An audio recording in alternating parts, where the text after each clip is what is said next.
नमस्कार, आपका हमारे चैनल लोमस ज्योतिष में स्वागत है। इस चैनल का एक उद्देश्य वैदिक ज्योतिष के ज्ञान को सभी तक पहुंचाना है। अगर कोई ज्योतिषी आपसे यह कहता है कि आपका शनि बुरा है, राहु बुरा है और अब आपका कुछ नहीं हो सकता है, तो आप एकदम से घबरा जाते हैं और आप बड़े-बड़े उपाय और अनुष्ठान में फंस जाते हैं। हम लोमस एस्ट्रोलॉजी के माध्यम से, लोमस ज्योतिष के माध्यम से ज्योतिष का ज्ञान जन जन तक पहुंचाना चाहते हैं, जिससे कि लोग अंधविश्वास में न पड़ें। आप ज्योतिष को अच्छे से सीखें और कुंडली को समझें और कोई भी भविष्यवाणी फलादेश का ज्योतिषीय आधार पूछें कि अमुक फलादेश किस आधार पर किया गया है। क्या कोई राजयोग है, क्या कोई दरिद्र योग है, क्या क्या आधार है, उसका ज्योतिषीय आधार क्या है, आप यह जरूर पूछें। यह एक सुपर साइंस है। सुपर साइंस का क्या अर्थ है? जैसे कि अगर एक कुंडली में, साइंस का क्या अर्थ है? अगर साइंस में कोई प्रयोग किया जाए, विज्ञान में एक प्रयोग किया जाए और उसका एक परिणाम आता है, तो उस प्रयोग को अगर हम बार बार दोहराएं, परिस्थितियां सेम रहें, तो हमको सेम रिजल्ट मिलता है। यही ज्योतिष में भी होना चाहिए। जैसे कि अगर किसी कुंडली में महाभाग्य योग बना है और उसका एक परिणाम है, उसका एक फलादेश है, तो अगर 10 और कुंडलियों में महाभाग्य योग बना है, तो ऐसा नहीं होगा कि उस 10 में से 4 में महाभाग्य योग काम करेगा और 5 में नहीं काम करेगा। ऐसा नहीं हो सकता है। यह जरूर हो सकता है कि उसके परिणाम का जो मैग्नीट्यूड है, अर्थात कितना ज्यादा परिणाम मिलेगा या थोड़ा कम मिलेगा, यह हो सकता है। और यह हो सकता है देश काल पात्र के हिसाब से। वह जातक किस परिस्थिति में रह रहा है, वो कितना धनी परिवार में है, कितना मध्यम वर्गीय परिवार में है, उसके अनुसार उसके परिणाम कम या ज्यादा हो सकते हैं। लेकिन ऐसा नहीं होगा कि महाभाग्य योग एक कुंडली में काम करेगा और एक कुंडली में काम नहीं करेगा। ठीक है। और मैं आपको विश्वास दिलाता हूं कि अगर आप हमारे इस कोर्स को नियम से फॉलो करते हैं, तो आपको इसका लाभ अवश्य मिलेगा। एक बात और मैं बताना चाहता हूं कि जो हमने सीखी है अपने ज्योतिष अध्ययन के ड्यूरेशन में के दौरान, वह ये है कि आपको अपना आसन सिद्ध करना होगा। अर्थात आपको ईश्वर भक्ति और ध्यान करना होगा, क्योंकि ज्योतिष का फलादेश करने के लिए आपकी चित्त शुद्धि आवश्यक है। इसीलिए ये सुपर साइंस है। आप जो साइंस है उसके अनुसार 2+2 4 के हिसाब से नहीं चल सकते हैं। ठीक है। इसमें आपको चित्त शुद्धि की आवश्यकता होगी। और ज्योतिष में दूसरी बात यह है कि ज्योतिष में आपकी आस्था जरूरी है। इसको सिर्फ फन के लिए करना नहीं चाहिए। तो अब ज्यादा समय ना लेते हुए हम स्टार्ट करेंगे। और सर्वप्रथम हम भगवान गणेश जी की स्तुति से प्रारंभ करेंगे, क्योंकि हमारा ये हिंदी एपिसोड है, पहला एपिसोड है। तो हम भगवान गणेश जी की स्तुति करेंगे। वक्रतुंड महाकाय सूर्यकोटि समप्रभ निर्विघ्नं कुरु मे देव सर्वकारेषु सर्वदा। अब हम नवग्रह की शांति के लिए मंत्र जप करेंगे। ब्रह्मा मुरारी त्रिपुरांतकारी भानुः शशि भूमिसुतो बुधश्च गुरुश्च शुक्रः शनिराहुकेतवः सर्वे ग्रहा शांतिकरा भवन्तु। माँ सरस्वती की वंदना करेंगे।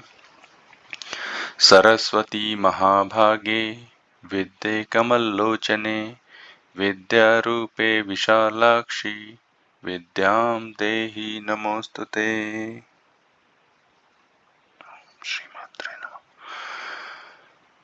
तो हमारे ज्योतिष चैनल का नाम लोमश ज्योतिष है।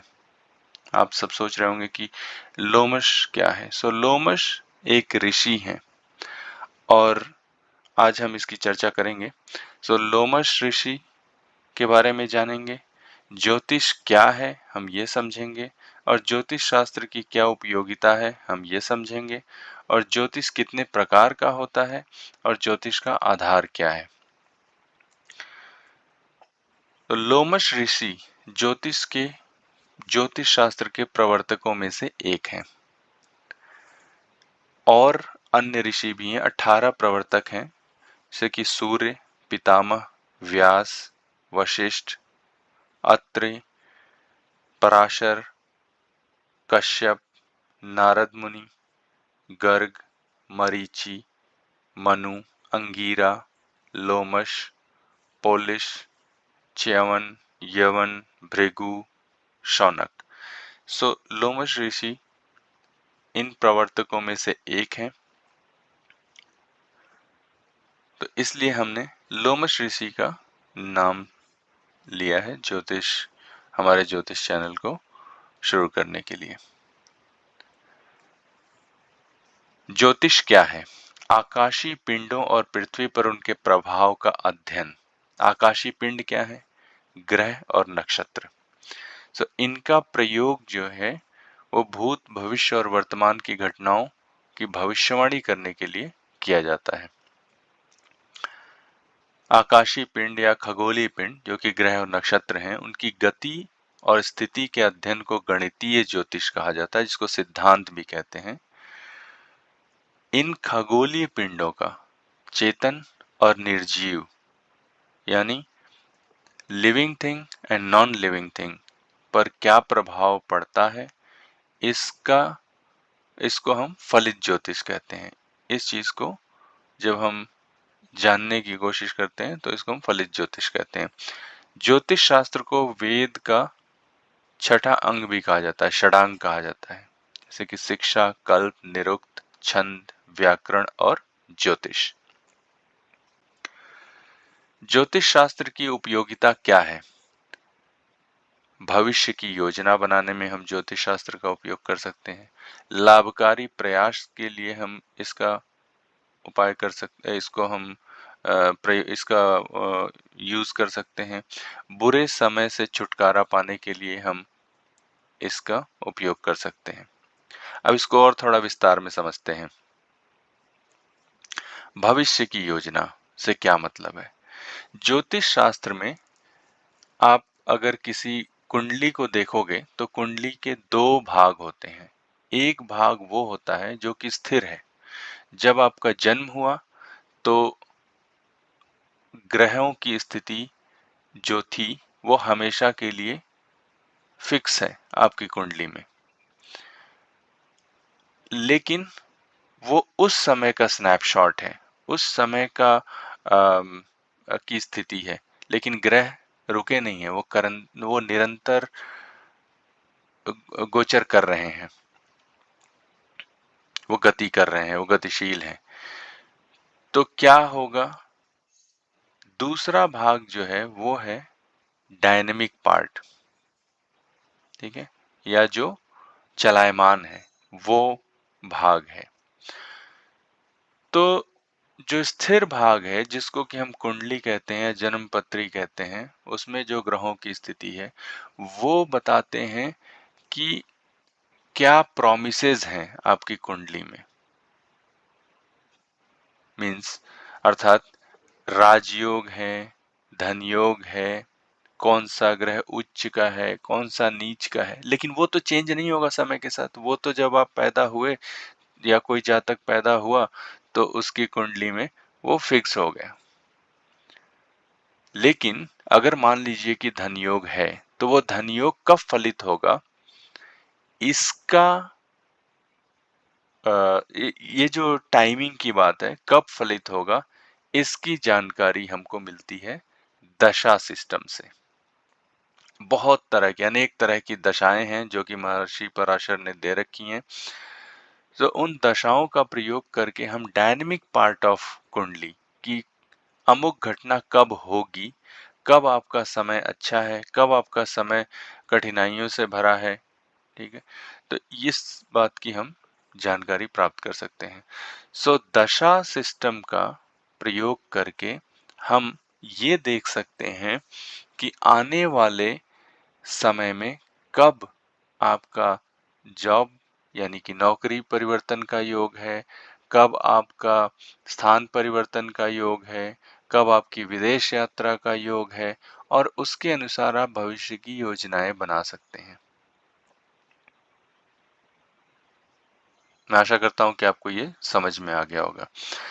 दूसरा है लाभकारी प्रयास। इसका एक उदाहरण मैं लेता हूं कि अगर मान लीजिए कि एक पिता है और वो अपनी पुत्री के लिए वर देख रहा है विवाह के लिए, और उसकी पुत्री के कुंडली में अभी विवाह का योग नहीं बना है, तो वो कितने भी प्रयास कर ले, विवाह के लिए उपयुक्त वर का मिलना बहुत मुश्किल है। तो इसके लिए अगर हमको पता है कि कुंडली में विवाह का योग बना हुआ है या बन रहा है, तो हम उस पुत्री के पिता को बोल सकते हैं कि इस समय आप जितना भी प्रयास करना है आप करिए, ये तुरंत आपको इसके लिए उपयुक्त वर मिल जाएगा, और क्योंकि कुंडली में इसका योग बना हुआ है। तो जो प्रयास है वो लाभकारी प्रयास होगा, और जब योग नहीं बना हुआ है उस समय का प्रयास जो है वो उतना लाभकारी प्रयास नहीं होगा। बुरे समय से छुटकारा। हमको पता है कि जो डायनेमिक पार्ट ऑफ एस्ट्रोलॉजी यानी कि डायनेमिक पार्ट ऑफ ज्योतिष है, जो अभी मैंने बताया कि दशा सिस्टम है, सो दशा सिस्टम को, दशा को देख के हम यह अनुमान लगा सकते हैं कि अमुक दशा आने वाली अच्छी नहीं है इस जातक के लिए।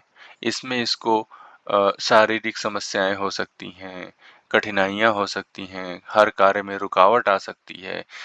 तो उस समय में जातक को भगवान की भक्ति, स्तुति, जप, तप, दान आदि करना चाहिए, जिससे कि उसको उस बुरे समय से, या यह कह सकते हैं कि उस दशा, अंतरदशा, प्रत्यंतर दशा के उस समय से वो आसानी से उसको पार कर सके।